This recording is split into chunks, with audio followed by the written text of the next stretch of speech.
Great, I think we're going. Welcome everybody, good afternoon. My name is Emily Cater and I'd like to welcome you to the very first training webinar hosted by the RBMS ACRL Instruction and Outreach Committee.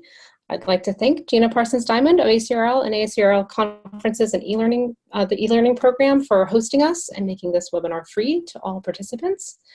The title of our panel today is Collaboration and Communication, Primary Source Literacy and Faculty Engagement.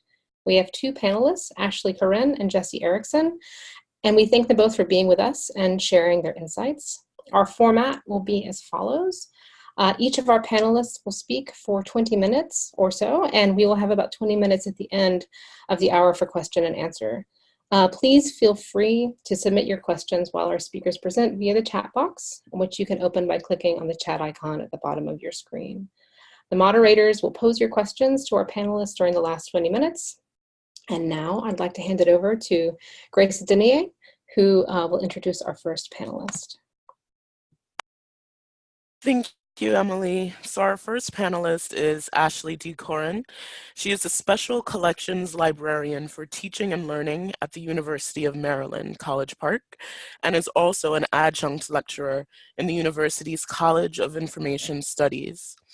Starting summer of 2019, she will join the roster of program facilitators for the ACRL Information Literacy Immersion Program. She holds a BA in Art and Visual Culture from Bates College and an MS in Archives Management from Simmons University. In 2018, she was named an ALA Emerging Leader. Thank you, Ashley. Hi, how's everyone doing today? I hope everybody's doing well. And thank you to Emily and Grace. And thanks to everybody for participating in this webinar this afternoon. And I look forward to hearing Jesse's presentation. Today, I'm going to talk about defining capacity and developing boundaries with faculty. Faculty and grad students are our key partners for instruction and outreach, but they might not always be fully aware of the amount of labor we put in to accommodate their classes. I think it's important to develop partnerships with faculty and students and to host classes and special collections, but not at the expense of my other job functions and even my health. I'm fully aware that some of the things that I'm going to talk about today may not be new to most of you, but what I hope is that we can exchange ideas and learn from one another. There are several reasons why this topic is important to me. One, my priority as the teaching and learning librarian is to provide an engaging and purposeful experience for our users when they come visit special collections. If I'm not able to do that effectively because of my workload, that's a problem. My inability to provide quality sessions may affect our learning outcomes and also our students' perceptions of special collections. Also, it's really easy to want to pursue every opportunity and to capitalize on new partnerships and programs, but it's really unrealistic. I am a firm believer in planning ahead and being very selective about the courses and faculty I work with each semester. And on the flip side, it's really easy to continue following the same instructional models year after year, but I always assess what I'm doing and try to be really honest about the intentions behind and the impact of my involvement in instruction. You know, maybe it's not in the student's best interest to visit special collections or to even have an assignment which requires them to learn archival research in 50 minutes. Things like this class comes in every year, or this is the way we've always done this, are not really good excuses to continue doing something.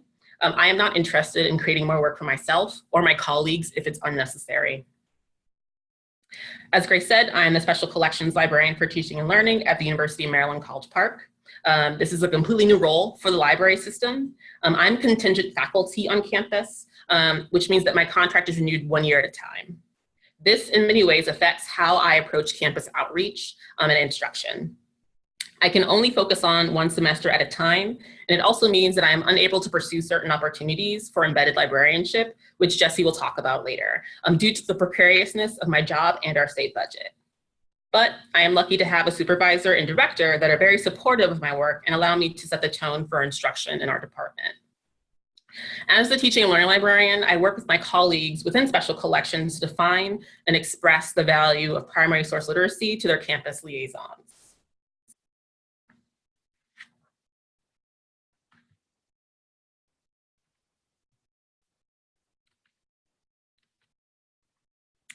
So today I'm going to talk about a couple of things. I just gave an introduction. I'll talk a little bit more about our instruction program, or at least learning outcomes for our instruction program. I'll talk a little bit about how to define capacity.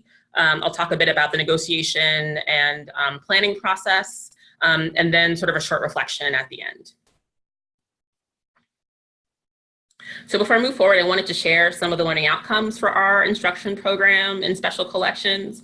We took bits and pieces from the ACRL framework, the guidelines for primary source literacy, and our own institutional library outcomes to define my department's desire to engage in critical information literacy in and outside of the classroom. So one, learners will recognize how their own perspectives and usage of different research methodologies influence how they search for information. Learners will use primary sources to contribute to scholarly conversations in creative ways. This may include developing works of art, oral histories, or traditional research products such as papers.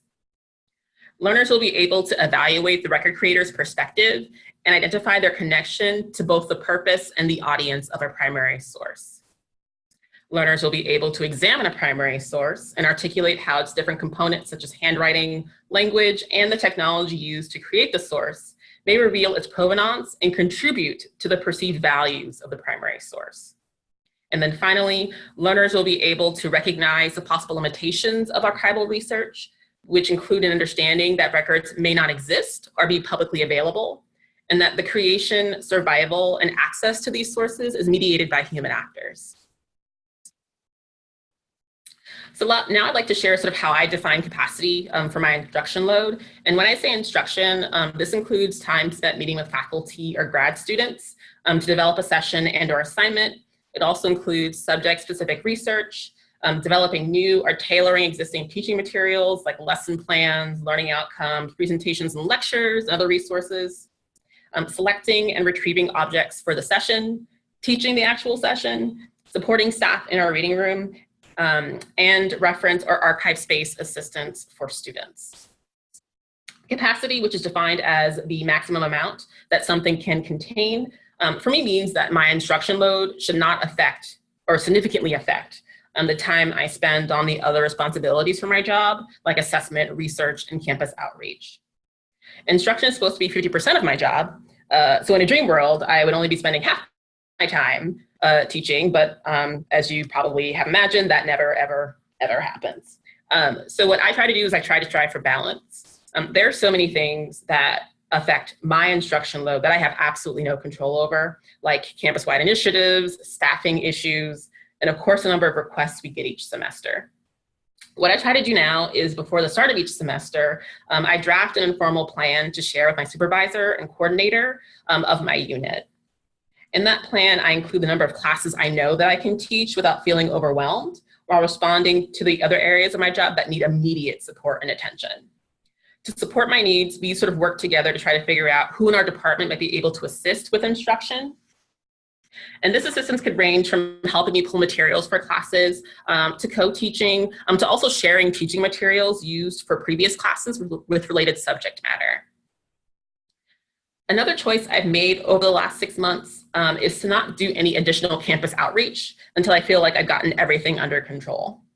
And in this case, outreach consists of identifying courses in our course catalog to invite to special collections, emailing faculty, networking, and other ways that I promote our collections and instruction program to campus. Before I move on, if y'all wouldn't mind, I would love everyone to sort of take a minute to sort of share their definition of capacity for instruction in the chat box. I'm very interested in seeing your responses.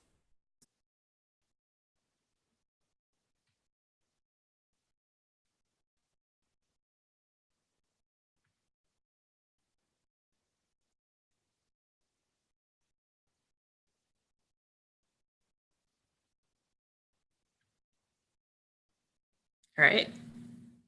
So staff and space availability, only so many hours in the day. All right. Yeah, it's really hard to define, isn't it? Yeah. All right, awesome. Thank you for y'all for sharing. I'm gonna move forward and sort of talk about some of the difficult things I deal with in terms of defining and sustaining capacity. So one of the most difficult things that we all have to deal with, particularly in academic, well, in any library really, is the importance of collecting quantitative data to demonstrate the impact of our work. So how many students visited special collections this semester? How many hours did we spend teaching? How many web hits for our finding aid databases and website? How many items were checked out, and so forth. And these numbers are important because they provide the data we use to assert the need to support our instruction program.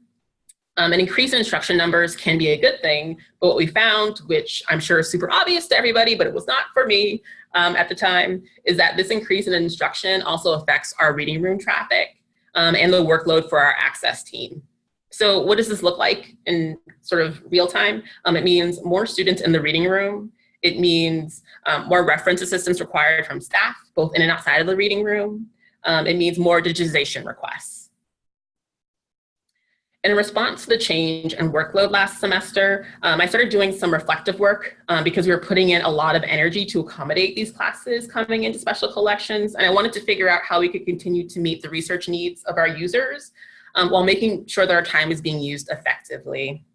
While education is incredibly important to the mission of special collections and the university, our current approach is becoming unsustainable because we had more classes but fewer people to meet the need. There were several things that needed to happen to determine that we were above capacity and needed to save energy and time. So first what I did is that I had a conversation with our department heads about what was happening and why we needed to scale back. This sort of served two purposes. One, I needed to be able to see if this was a problem they were already aware of. And two, I also needed to understand how they would be able to support me if faculty had questions or concerns if I declined classes and suggested alternative models. I also evaluated data from LibInsight, which is what we use here at the University of Maryland to track instruction. I wanted to see how many classes we've taught over the last 2 years and how much time we spent teaching in comparison to sort of different semesters. We're also starting to evaluate data from AON on usage and registration to help determine capacity. This includes evaluating things like how many undergraduates registered in a particular semester, when they registered, and then examining usage during the months we know certain assignments are due, and figuring out if class carts are being used. And if class carts are being used, so a class cart is a set of materials that are put on hold for a particular class to browse and to use for research. And if they're being used, to particularly convert those cards into actual teaching collections to use for the future. This semester, there were significant spikes in usage during the month of April, and we really sort of had to figure out how to deal with sort of the amount of load that was affecting everybody. And like I stated before, I want to be able to continue to meet the research needs of our students, but I also didn't want that to take away from our local and visiting researchers in the reading room. Another thing that I do is that I also try to attend the monthly meetings the curators have to check in with folks and ask about their instruction loads and see if people are feeling overwhelmed and sort of brainstorming ways that we can support one another. And finally, I wanted to get more into the habit of saying no, but, right? So it's become really important for us to propose alternatives if we are unable to teach a class. We've been thinking a lot about creating online tutorials and videos to replace a few of our face-to-face classes. In spring 2018, a fellow from our library's research and teaching program created an online module to embed within Canvas that reused some of our teaching materials and content we use for our first year class that comes in frequently every fall. Our hope is that we can share these sorts of tools to introduce students to special collections in lieu of a visit.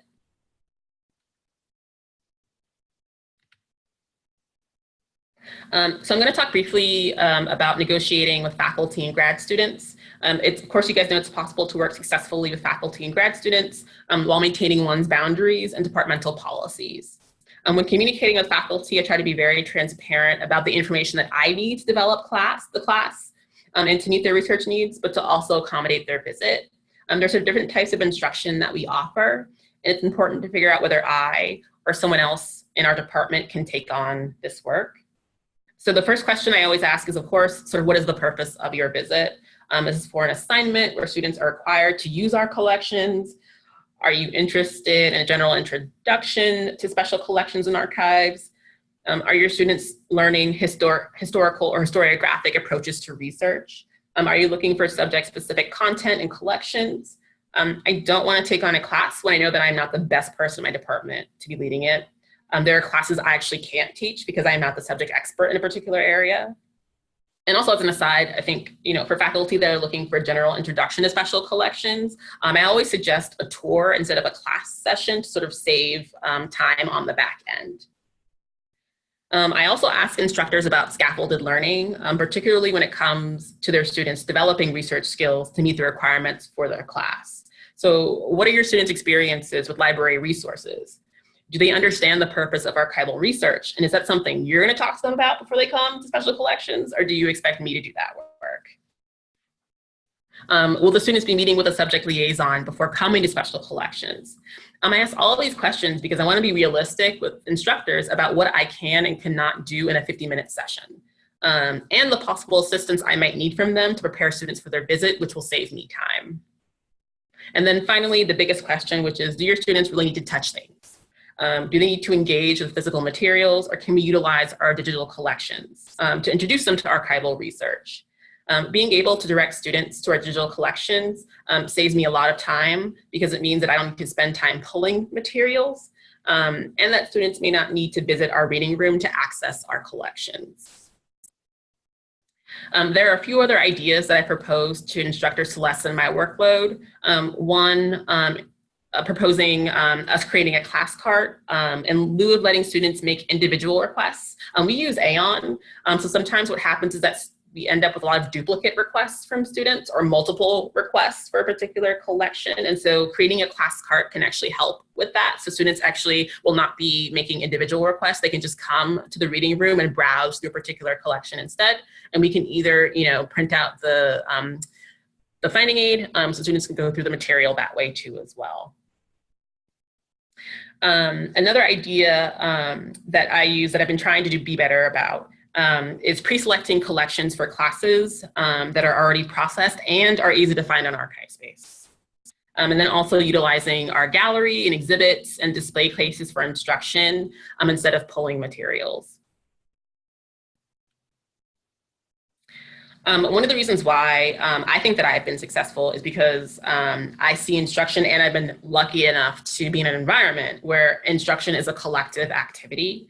Our GAs, curators, and other staff sort of work together to provide essential support for one another. They help with suggesting and retrieving materials for my sessions. The folks in my department also work with me to co-develop or co-teach classes. And this includes the curators, their GAs, and other iSchool students. The University of Maryland has an information school, and students from that particular program help out with instruction as well. We've also experimented with curators acting as sort of in-classroom content knowledge support during my sessions, which means that I can focus more on helping students with understanding archival research and discovery. So I'm going to end here, but before I sort of end and Jesse can take over, I sort of wanted everyone to sort of think about and reflect on the kind of story they want to tell in describing their program to others, and how that relates to sort of your capacity and the capacity of your staff. I think in terms of the work that I do, I focus more on liaising and creating content for classes where I can seize the opportunity to use primary sources to help students understand the present more so than the past. And I think that's really helped me to sort of center, okay, so who am I going to be liaising with? Sort of who are my priorities this semester? And so with that, I'll leave it with there, and thank you all very much. Thank you, Ashley. So our next presenter is Jesse R. Erikson, PhD, MLIS. He's a coordinator of special collections and digital humanities, the assistant professor in the Department of English in the College of Arts and Sciences, and associate director of the Interdisciplinary Humanities Research Center at the University of Delaware. He's previously worked as a bibliographic researcher and archival processor in the manuscripts division of the Charles E. Young Research Library, and the Center for Oral History Research at the University of California in Los Angeles. His research specializations are in ethnobibliography, alternative printing, and non-canonical textuality, African American print culture, and the transnational printing history of the works of Ouida. Thank you, Jesse.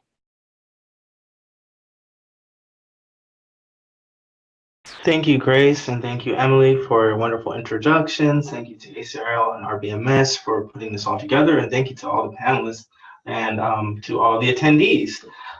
This is really a wonderful experience, and I really appreciate the opportunity. Now, just be patient with me for one moment as I share my screen.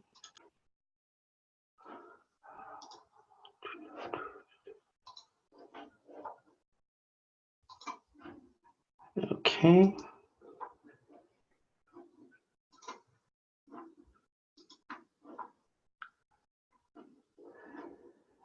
Now I will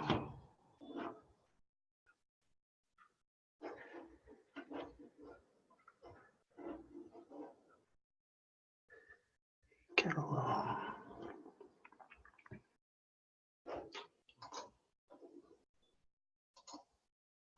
How's that? Can everybody see? Good, good, good. Okay, so I'm going to use the time that I have in this session to discuss library relationships with the broader faculty community. I'm speaking from the vantage point of a librarian that has been fully integrated into an academic department. So I'll cover the benefits and the challenges these types of appointments entail. Now, I understand that the arrangement I'm currently situated in is relatively less common than typical instruction librarian role. However, by talking about some of the issues involved in the work that I do, various strategies for establishing sustained working partnerships among library staff and university faculty should also come to the fore. Now, in addition to my work as coordinator of special collections in digital humanities, I'm an assistant professor in English and also the associate director of the Interdisciplinary Humanities Research Center. Now, this means that I often must wear different hats in terms of the work that I do here on campus. I teach full semester courses in the English department, and in our library special collections and museums, I do everything from reference and consultation to curation and collection development. And I spend some of my days shepherding interdisciplinary grants for teaching projects at the Interdisciplinary Humanities Research Center. My colleagues will often inquire as to how I can serve in all three roles effectively. The simple answer is that all three of my positions are entirely interconnected, and that's really by design. Now, the courses I teach are always specifically designed around distinct archival or rare book collections. And the work that I do in the library supports teaching, whether it's providing students with consultations on digital projects involving special collections, or expanding our collection areas to acquire primary source materials that will meet current paradigmatic shifts among the disciplines. And my work is continually mindful of pedagogical and faculty research concerns. And the grants offered by the Interdisciplinary Humanities Research Center strongly encourage library and museum partnerships for course instruction and design.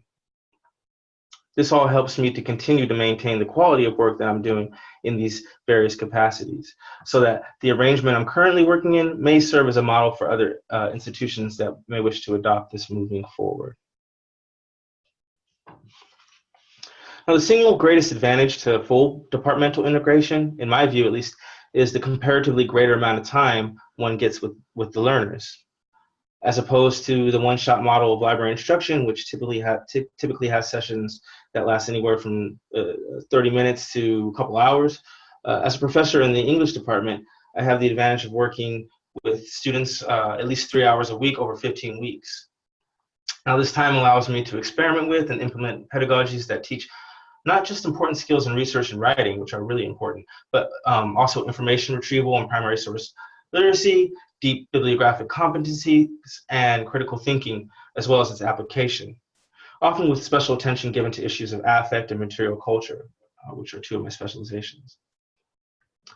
Additionally, course engagement with special collections is not limited to on-site visits to the library. Teaching full credit semester-long courses allows me to think creatively about ways to integrate special collections resources and assignments and student digital projects, leveraging digital collections for the classroom. In all the courses that I've taught thus far, I've been able to blend digital scholarship methods with instruction and archival research.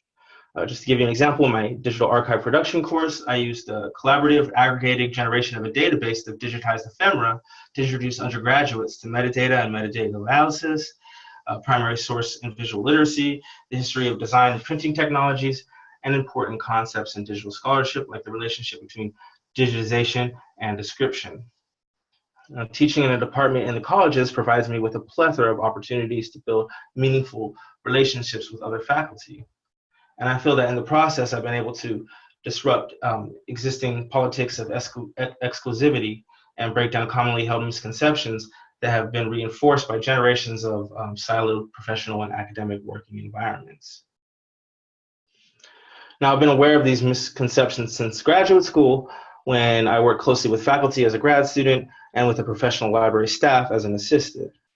Yeah, you may recall Alice Strager's July 29th, 2018 article in the Chronicle of Higher Education titled "The Delicate Art of Dealing with Your Archivist."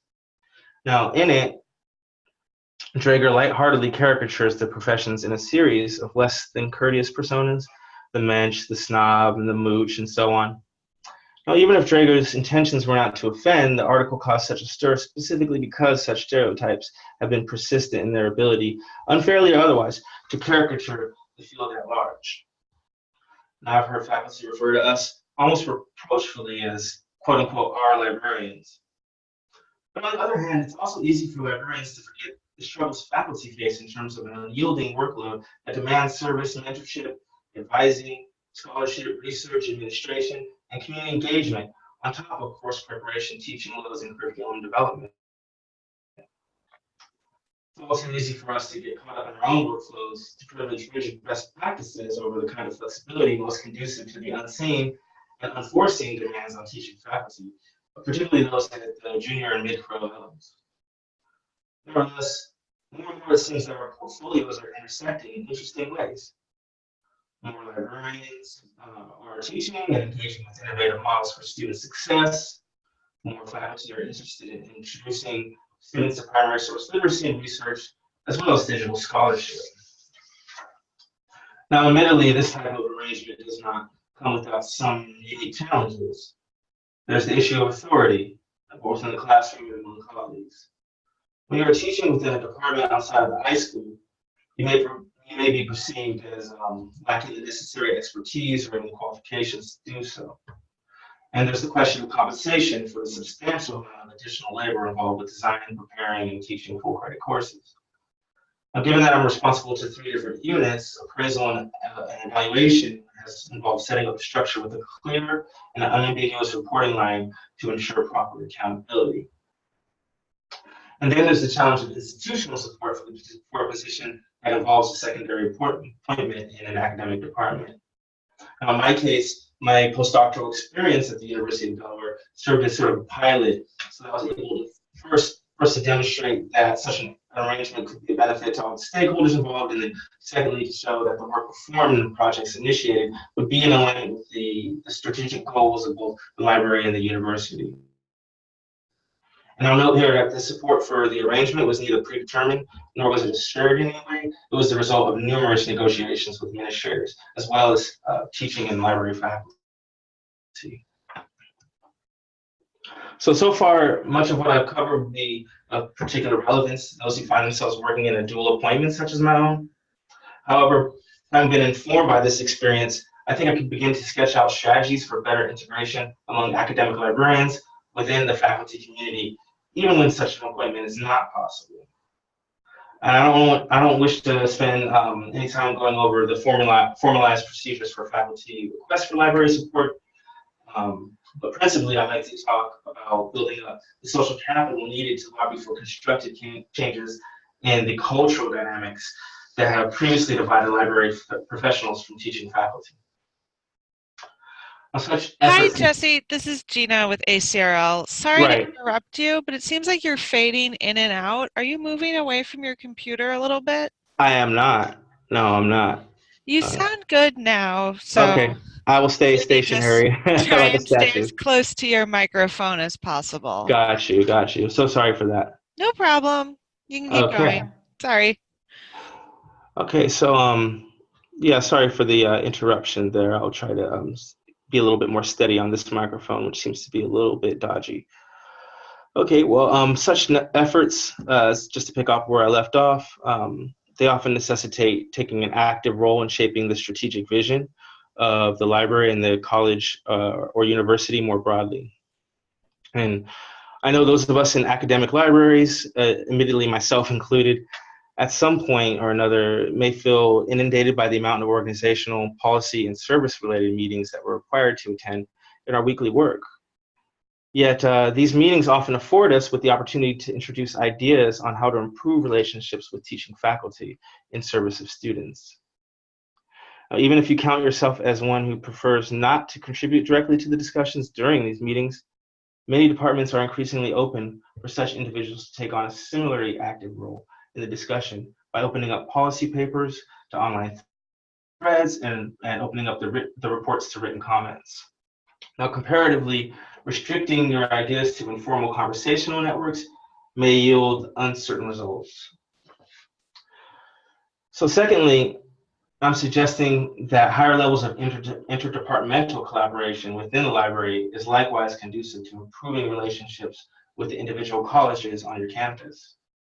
Whether that means collaborating with reference and instruction librarians as a special collections librarian or archivist, to augment primary source literacy instruction with more conventional approaches to information literacy instruction, or whether it's teaming up with multimedia librarians to promote existing technologies available in the library in service of the classroom.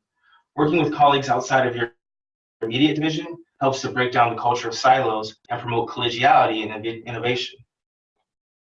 Just to give you a brief example, when teaching a graduate seminar on scrapbooks, focusing on late 19th and early 20th century African American literary culture through the life and works of teacher, writer, and activist Alice Dunbar Nelson, I connected with the library's English liaison librarian to help with information literacy instruction, and I tapped the expertise of my colleagues in the Multimedia Center to set up a virtual reality assignment that proved to be very popular with the students. Again, essentially the core objective here is cultivating meaningful and productive relationships with teaching faculty. This can be extremely situational, sometimes transactional, so I'll talk about what has worked for me. My hope is that by doing so, you'll find at least some of my suggestions applicable to your situation and therefore some value. In my experience, the "if you build it, they will come" model of faculty engagement will only take you so far doing this kind of outreach. Faculty researchers seem to have an uncanny precedence when it comes to losing their most coveted books to collection review, using status as a means of intervening in the review process, stepping in the workflow, in hopes of stopping certain titles from being weeded from collections. And yet, as indispensable as collection review is to our respective missions, relationships with faculty should not be defined by these sorts of contentious flashpoints. Ultimately, if we aren't providing professors with the sources and the resources most in demand and in accordance with the current trends in scholarship, we can't expect them to consider us as among the more attractive options to seek out for their research needs and also their pedagogical support. So to begin cultivating constructive relationships, one really needs to make additional efforts to meet professors where they're at. And that includes spaces outside of both the library and the classroom. In order to do so, you'll have to work to find meaningful ways to incorporate yourself in such spaces, whether they be campus museums, faculty centers, training institutes, writing centers, design centers, print studios, or maker spaces. And for many of us with faculty outreach, the question comes down to, where do I get started or how do I get started? And my approach began with surveying what was already happening here on campus and getting a sense of where my own expertise could best oblige the stated goals of collaborative projects. Within a few months, I found myself attending meetings at our university's Center for Material Culture Studies, training sessions at the Center for Integration of Research, Teaching, and Learning, and strategizing with faculty around pilot projects in digital pedagogy. In fact, it was not long before I began receiving numerous invitations to be involved in various other projects and initiatives. Some of this was an inevitable byproduct of the service work that I was already doing as part of my vocational responsibilities. But much of my involvement in these efforts has been independent of routine committee service. Putting myself out there has provided me with a tremendous amount of networking opportunities, and I've been able to meet, and in some cases actually meet very regularly with faculty from a range of different disciplines, mostly in the humanities, but sometimes in STEM fields as well.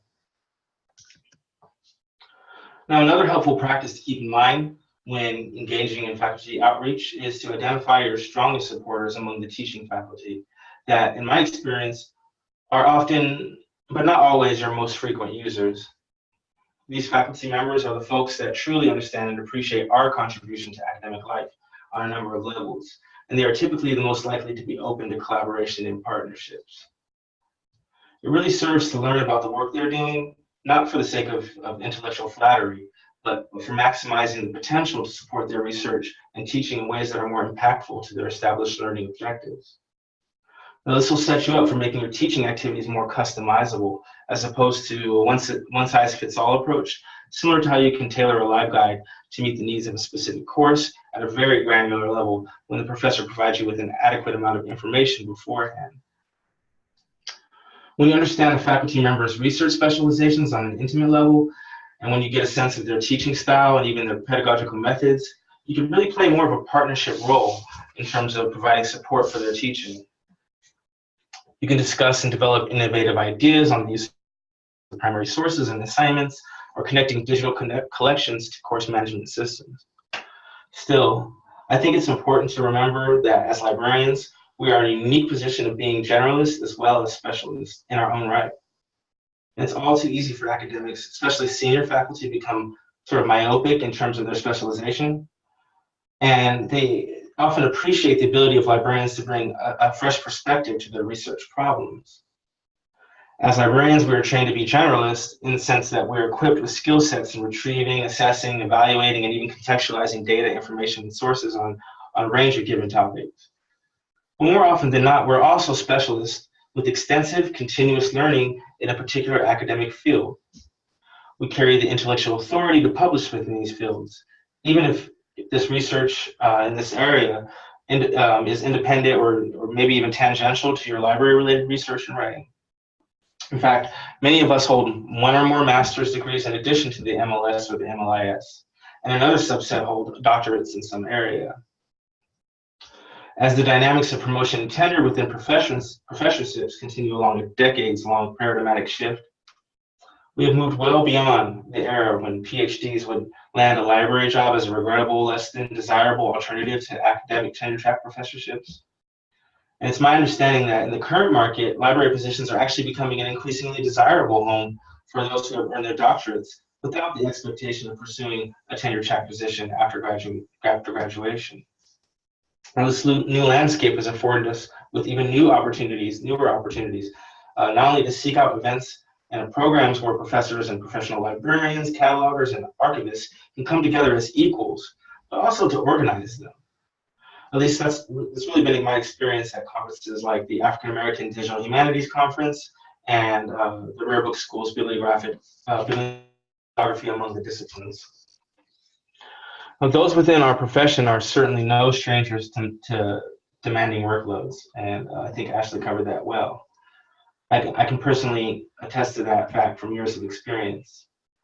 And I fully recognize that engaging this kind of informal outreach work that I've just outlined leaves little options for restricting your time to where I would speculate is an already heavily compacted list of responsibilities.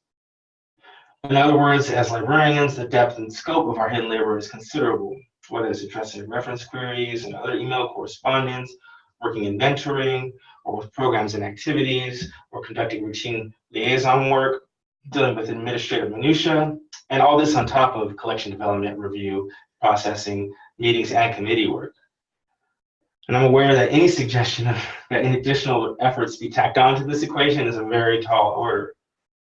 And I know this too from experience, but I'm actually pretty emphatic about my testimony that such efforts, despite the difficulties they may occasion, are validated by the results. I'm just thinking back to this past April, when the work I was doing in organizing the recent Black Bibliography Symposium on African American book history, print culture, and book arts became exceedingly challenging, taxing me and pushing me to the limits on all perceivable levels. But in the end, it turned out to be one of the most memorable success stories in my career thus far. The proceedings proved to be marvelously momentous as a space where scholars and librarians and archivists, catalogers, bibliographers, artists, and printers all came together around a common goal, creating a deep sense of collegiality among all the participants in attendance. And this couldn't really have been achieved without a committed partnership between the University of Delaware Library, Museums, and Press, the Department of English, the Department of Art and Design, and of course, the center that led it all, the university's Center for Material Culture Studies.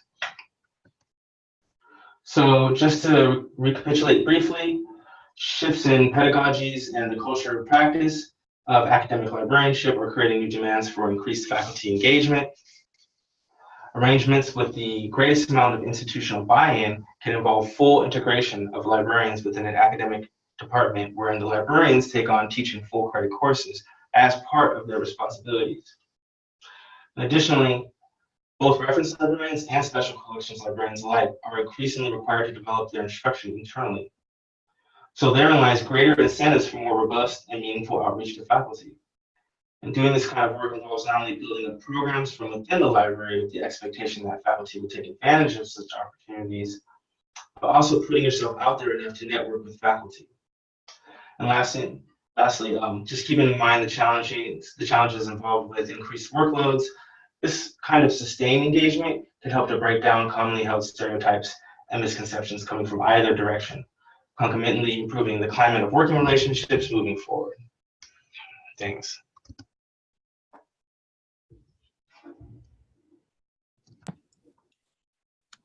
Thank you so much, Jesse, and thank you so much, Ashley, for your papers and all of your insights into the profession.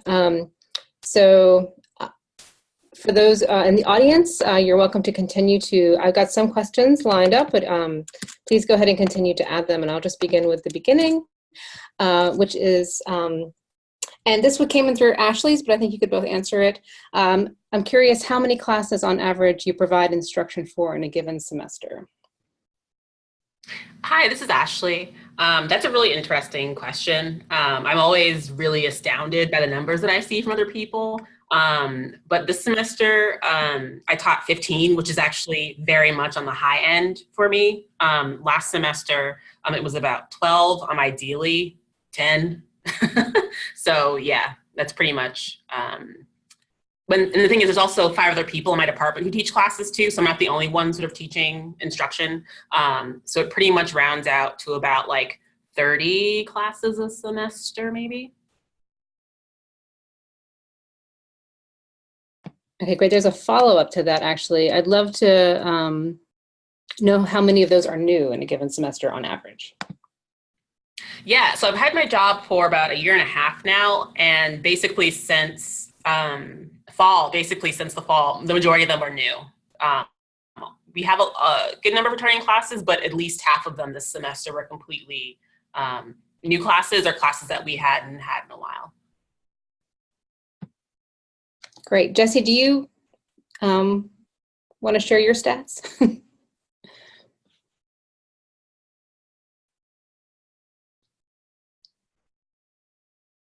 So I don't really have any formal statistics regarding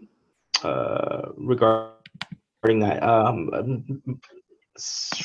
My emphasis is on teaching the full credit courses. So I teach 1 course per semester as part of my appointment in the English department, which is a 75-25. So I really have to sort of put a lot of energy into that.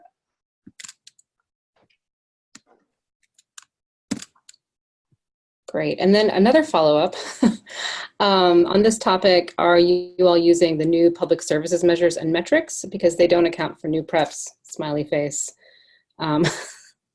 Ashley, are you using those? I work heavily with our public services team to get stats from Aon, and I am not familiar with that, so I will have to ask them about that after this. So thank you, Robin. Okay. Yeah, and we don't use Aon or any other kind of system that formally records those measures, but we take measures in-house through our own means. Excellent. Okay, so another question that came in during Ashley's is that somebody would love to see your online teaching modules and tutorials. Can you share? Sure. I mean, it's still a work in progress, but I can definitely add you to the Canvas site if you'd like to take a look. Right, maybe we can follow up with participants with some things. Okay. So another question that came in was, how big are your reading rooms? And is it an issue with trying to schedule students in those reading rooms? And perhaps now you can also talk about instruction spaces in addition to reading rooms.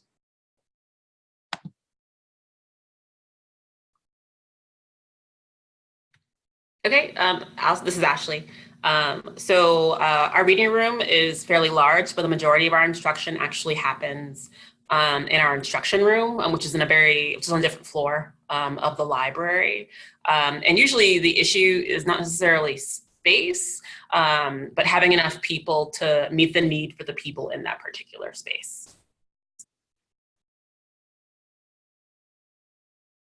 Yeah, and I would add that we at UD, we have a dedicated instruction room, which is a pretty good size, and it'll accommodate, I think, upwards of 15 students. But for larger classes, students that have had 25 or 30 students, what I've done is I've divided the class up, and sort of break up the instruction session into groups. So that I can manage that instead of being at overcapacity. And it's a little bit difficult to work out sometimes, but not impossible. Excellent. This one came in during Jesse's, but again, I think you could both answer it.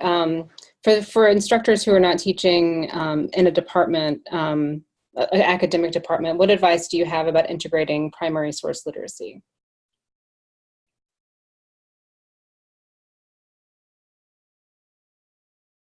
Into teaching. I'll add.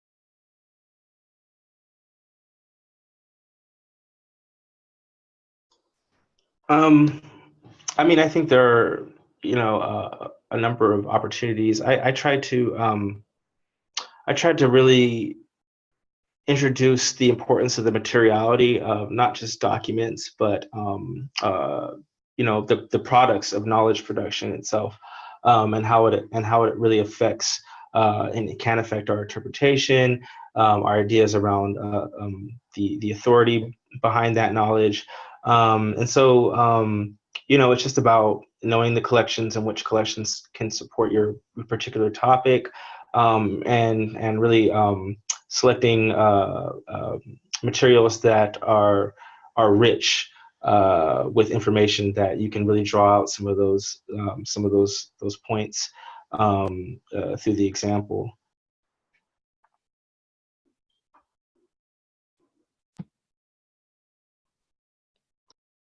Ashley, do you want to add, or I can move on? Yeah, I have nothing to add. Okay, great. So a question specific for Jesse, what was your survey method? Did you use, for surveying faculty, did you use SurveyMonkey, or did you, and what was your response rate? Actually, what I meant by surveying is sort of surveying what was going on in campus. So taking note of all the activities, sort of looking at, who's coming for what lecture series are available on campus, and seeing kind of where things will fit into what I'm trying to achieve in terms of my own learning objectives and outcomes. So I didn't mean like the dissemination of a formal survey, but more of like just getting a sense of what's going on, because I think it's really important to kind of do when you step into a new environment. And sometimes we're so overwhelmed by the onboarding process and kind of figuring out sort of the culture of the workplace and what we're responsible for and what our work day going to look like, that we would overlook just kind of the rich amount of activities that are actually happening in and around campus that we're kind of stepping into. And you know, by doing so, we can kind of overlook some opportunities as well. Great, thank you. This one is for Ashley. Can you elaborate on how teaching relates to or impacts digitization decisions / selection? Yeah, I would love to answer that question. That's actually one of the biggest surprises that I was not expecting to have to deal with when I took this job. And what I meant by that was, so this relates to sort of two different things, right? So a lot of times, or a lot of the time, students will need like images or audio for their research and to embed in a paper. Or to use for a project. We had a large 4-section class that used special collections in the fall semester to create works of art. And a lot of those students actually needed like images from our newspaper collections or audio to embed into their presentations. And so things like that. And so sort of the rise and increase of our collection for different usages. And then most importantly, I'm dealing with unprocessed collections, right? So if something is unprocessed, it's not necessarily accounted for fully in archive space. So sometimes I'll pull unprocessed collections because it's the best fit for that particular class. And then of course, students will want to see the stuff afterwards, or they'll want access to be able to look at it at home. And so that's sort of another sort of big example of sort of how instruction affects access and digitization in my work.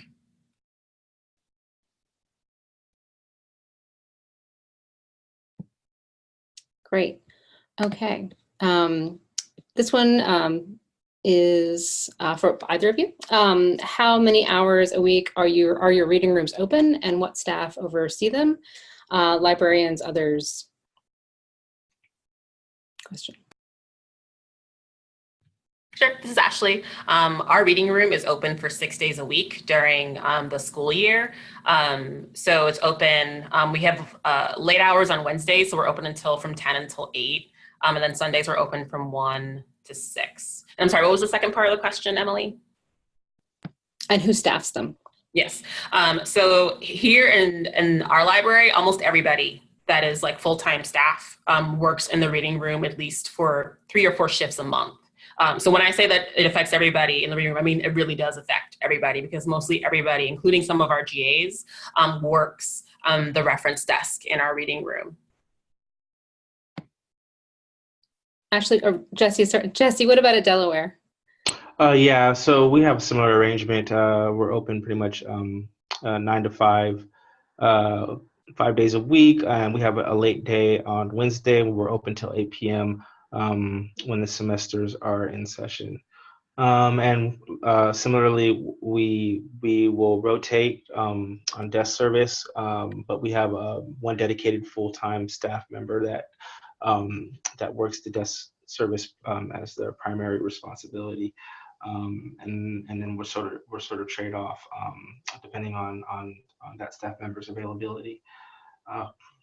So yeah, I think we have pretty good hours, but you know, those are always subject to review, and you know, we're very open to revisiting you know, our open hours depending on the needs of the community.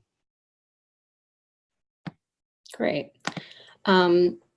So I guess this one's probably more for Ashley, but do you have strategies for accommodating large size classes and/or classes with multiple sections, or do you decide not to accommodate huge classes?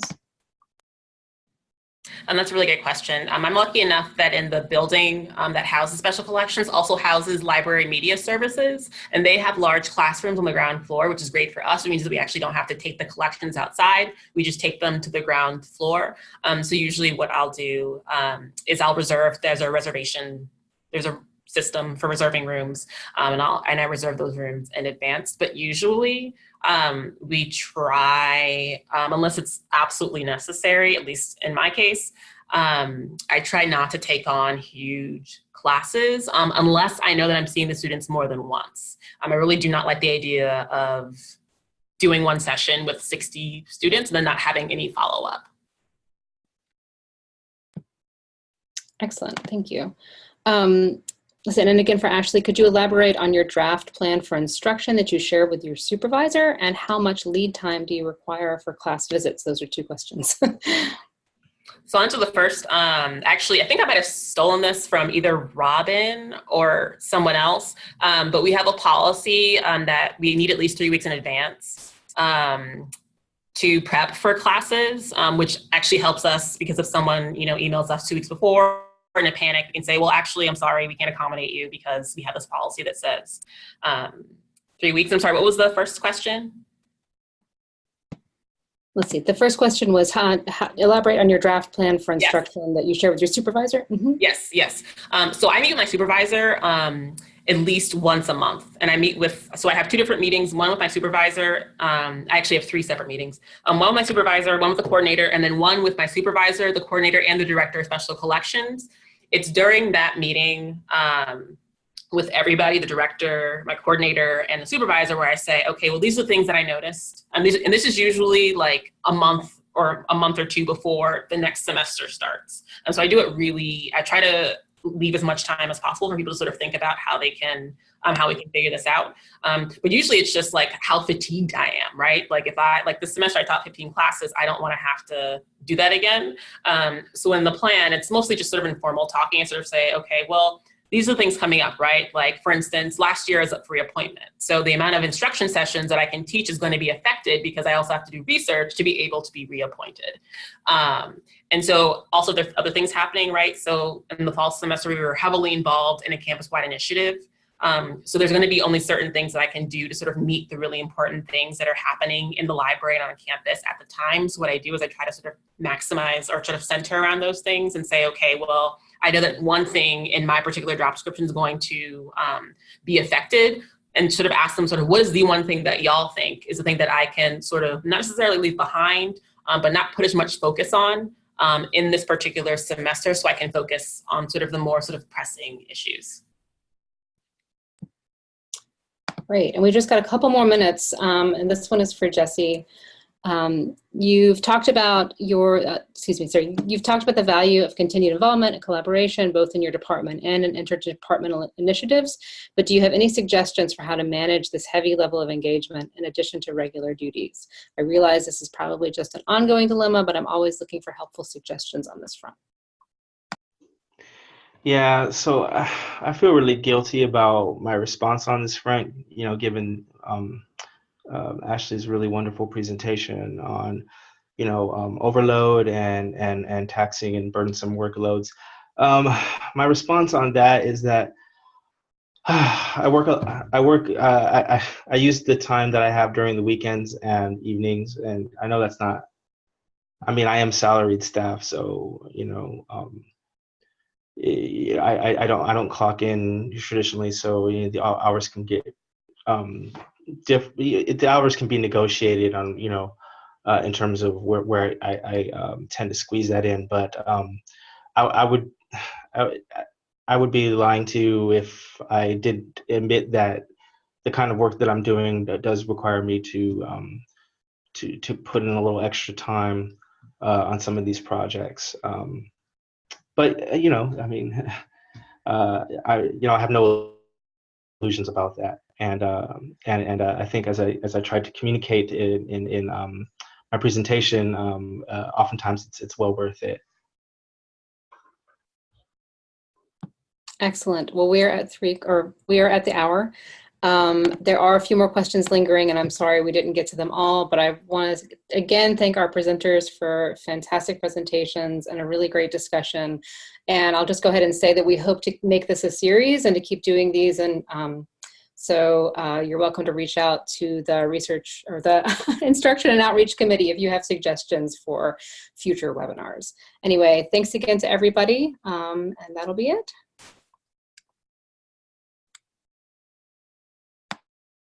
Thanks again, everyone. Thanks, and have a great afternoon.